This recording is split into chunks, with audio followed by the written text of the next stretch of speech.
गंजाम जिला कोदला एनएसी अध्यक्ष और कार्यनिर्वाही अधिकारी मनमुखी कार्य प्रतिवाद में एनएसी परिसर में शनिवार दिन 9 जन काउनसिलर शांतिपूर्ण धारणा बसी आंदोलन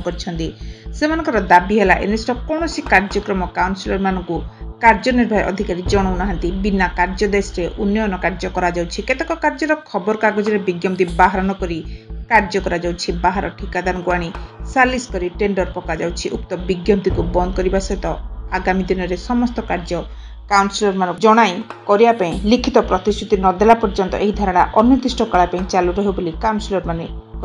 बेगुनियापड़ार विजय नायक ओडिशा मोबाइल टीवी। भगवान पाढ़ी वार्ड नंबर 11 काउनसिलर आम आज धारणा बसार मुख्य कारण हूँ किछि दिन तले गोटे 44टा सर्ट टेंडर एमाने बाहर करछंती जोटा बिना काउंसिल बॉडी रेजुलेशन रे एमाने बाहर करछंती जोटा कि बेनियम कौन सी पत्र पत्रिका रे तार बाहर नहीं नोटिस बाहर नहीं एवं बेनियम भाव करछंती एवं आउरी किछि जो देखिबा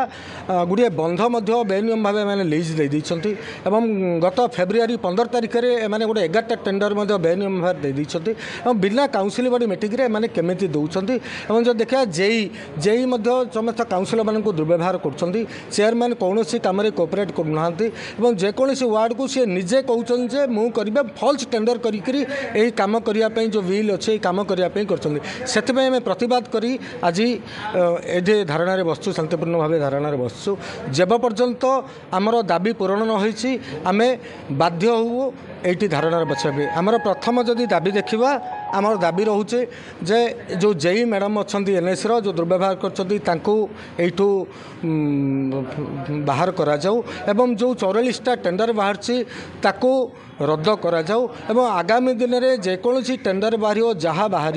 समस्त काउंसिल बॉडी मीटिंग होकर रेजुलेशन पास होकर बाहर कराऊ सेटा जेपर्यंत होनी आम यही धारणा बसबू। सूर्यनारायण नायक कोदला एनएसी अध्यक्ष कौन कहे आज एनएसी 9 जन काउंसिलर पाखापाखि धारणा बसुँच अभियोग एनएसी अध्यक्ष और कार्यनिर्वाही अधिकारी मनमुखी कार्य कर मनमुखी कार्य हिसाब से टेंडर कर जहाँफल अन्य ग्रामर लोक को आनी ठिका दि जाऊँ कम दि जाऊँ अभियोग कौन कह देखो आम देखिलु एबे आमर इमरजेंसी काम कौन कौन अच्छी काउंसिलर मानकर कंप्लेन पर आम कम काढ़ी एपर्यंत कम टेंडर आमर विथ द्वितीय कथा आम 5-6 तारीख दिन आम बसिक डिस्कसन भी करूँ कौन कौन करवा कौन करवानी से करी आम टेंडर बाहर कराइला आ समस्त काउंसिलर भी जनाईला इमरजेंसी टेंडर आउ जोड़ा भी टेंडर होमें आपण मध्यम करूँ आपणकर अप्रुवाल धरिकी आम करूँ आपण जड़े भी करूँ तेणुक ये पर्यटक सेटा भी हैनी आमर से जो कह कथा 44टा टेंडर आमर 26टा टेंडर केतरा आ 20-21 तारीख दिन आउ बड़का टेंडर बाहर कारण ए टेंडर जो आमर बाहरी आम लीगाल करूँ आ द्वितीय कथा काउंसिलर अवगत करूँ आ काउंसिलर माने कंप्लेन सुधा से पर आम करूँ आ द्वितीय कथा आमर पेपर रे बाहरी आईएमपी आम देचु द्वितीय नोटिस रे भी मराई आपण मैंने देखिपारे देखो मु तो टोटाल जाननी आ द्वितीय कथा अभियोग करेंगे आज सकाଳେ जहाँ बसिया देखिली आमको किसी जन ना पूर्व दिन आमको जनाया कथा कौन होम सल्यूशन करी मनमुखी जदि करेंगे तेरे जा बसवे आम किसी कहींपारूँ एटा गणतंत्र आउ मुष्टिमेय काउंसिलर जदि ये करेंगे कोदला डेवलपमेंट हेबा जगार से चेष्टा चाहूना करने से दंडेश्वर मु सब दंडेश्वर को विश्वास करे आबे भी कार भी आज जाए कार अमंगल चिंता करनी आम काउंसिलर हो जी भाई हो मु सीट रे बसला पर मु समस्त चिंता करमती ये 5 वर्ष भितर केमती अधिक अधिक कम करी आ स्वच्छ करी भावी गोटे मुख्य से टेंडर फिक्सिंग करा लोक मान जो मान दबा कथा न देख अन्य मान फिक्सिंग करके दि देखो मु आपन गोटे कथा कही आमर जेई मैडम गोटे अच्छा आमर एटा एनएसी 2टा जेई दरकार आमर गोटे जेई अच्छा मु गवर्नमेंट को लेटर माध्यम कही डबल आम 2टा जेई कम जा स्पीड हम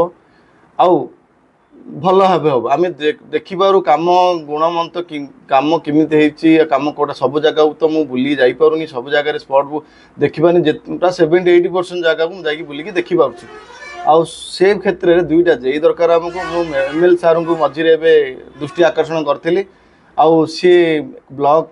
ML ସାର୍ ଆମର ବ୍ଲକ୍ର ଗୋଟେ ଯେଇ ଦେବେ ବୋଲି ମୋତେ ପ୍ରତିଶ୍ରୁତି ଦେଇଥିଲେ, ଆଉ ତାଙ୍କେ ଆମର ଆଲାର୍ଟ ହେଇଛି ଆଉ ଗୋଟେ ଯେଇ। ଏବେ କିଛି ପ୍ରୋବ୍ଲେମ୍ ହେବନି ହେଲେ ମୋର ଯାହା ଆଶା। ଆଉ ବାହାର ଜାଗାରୁ କଣ୍ଟ୍ରାକ୍ଟରକୁ ଏଠି ଚାନ୍ସ ଦିଆଯାଉଛି କାମ କରିବା ପାଇଁ ଉଦ୍ଦେଶ୍ୟ ରଖି। ଦେଖନ୍ତୁ, ମୁଁ ଆପଣଙ୍କୁ ଗୋଟେ କଥା କହି, ଆମେ ଅନଲାଇନ୍ ପକାଉଛୁ, ଅନଲାଇନ୍ରେ ସମସ୍ତଙ୍କର ଅଧିକାର ଅଛି। ଆମେ ଯୋଉଠି ବି ଯିଏ କଣ୍ଟ୍ରାକ୍ଟର ପକାଇ ପାରିବେ, ତା ମାନେ ନାହିଁ ଯେ ଆମର ଗାଁ, ଆମେ ଭାରତ ହେଉଛି ଏକତା ହେଇକି ଅଛନ୍ତି, ଭାରତରେ ସମସ୍ତେ ଜନସାଧାରଣ ଆମର। ତେଣୁକରି ଆମେ ଚାହୁଁବୁ ସମସ୍ତେ ପକାନ୍ତୁ, ତା ସହିତ ପକାଇଲେ ଆମର ସେ କାର୍ଯ୍ୟ ଯେମିତି ଭଲ ଭାବେ ହେବ। ଆଉ ଜଣେ ମୁଷ୍ଟିମେୟ ଯଦି ପକାଇବେ ସେ କାମ ଭଲ ହେବନି, ବୁଝିପାରିଲେ? ଆପଣ ଗୋଟେ କାମଟେ କରନ୍ତୁ, ଏବେ ତ ଗଭର୍ଣ୍ଣମେଣ୍ଟର ଗାଇଡଲାଇନ୍ସ ଅଛି, RTI FATI ସବୁ ଅଛି, ଯେ ଯୋଉଟାରେ ଆପଣ ଡାଉଟ୍ ଅଛି ଆପଣ RTI ମାଗନ୍ତୁ, ଆପଣ ସମ୍ପୂର୍ଣ୍ଣ ତଥ୍ୟ NSE କୋଦଳା ଆମର ଦେବେ। ନାଇଁ, ଯଦି କାଉନ୍ସିଲର ମାନେ NSE ଆଗରେ ଧାରଣାରେ ବସିଛନ୍ତି, ଏହାକୁ ନେଇକି କ'ଣ ଆପଣ ଅଧ୍ୟକ୍ଷ ହିସାବରେ କ'ଣ ପଦକ୍ଷେପ? ନାଇଁ ଦେଖନ୍ତୁ, ମୁଁ ତ କୋଦଳା ଡେଭଲପମେଣ୍ଟ ଚେଷ୍ଟା କରୁଛି, ଆଉ ଆଗକୁ ବି ମଧ୍ୟ କରିବି। ଆଉ ଦ୍ୱିତୀୟ କଥା, ଯେତେବେଳେ BJD ଶାସନ ଚାଲିଥିଲା ସେ ସମୟରେ କାମ ସ୍ପିଡ୍ ହେଉନଥିଲା। ଏବେ 2 ମାସ 3 ମାସ 2-3 ମାସ ଯେଉଁ ସ୍ପିଡ୍ରେ କାମ ଚାଲିଛି, ଆଉ ଏମର୍ଜେନ୍ସି କାମ ଯାହା ହେଉଛି ତାକୁ ଦେଖିକି BJDର କେତେଟା ମୁଷ୍ଟିମେୟ ପିଲା ଯେଉଁ କାଉନସିଲର ସେମାନେ ଉସ୍କେଇକି ଏ କାର୍ଯ୍ୟରେ ଲିପ୍ତ ରହୁଛନ୍ତି।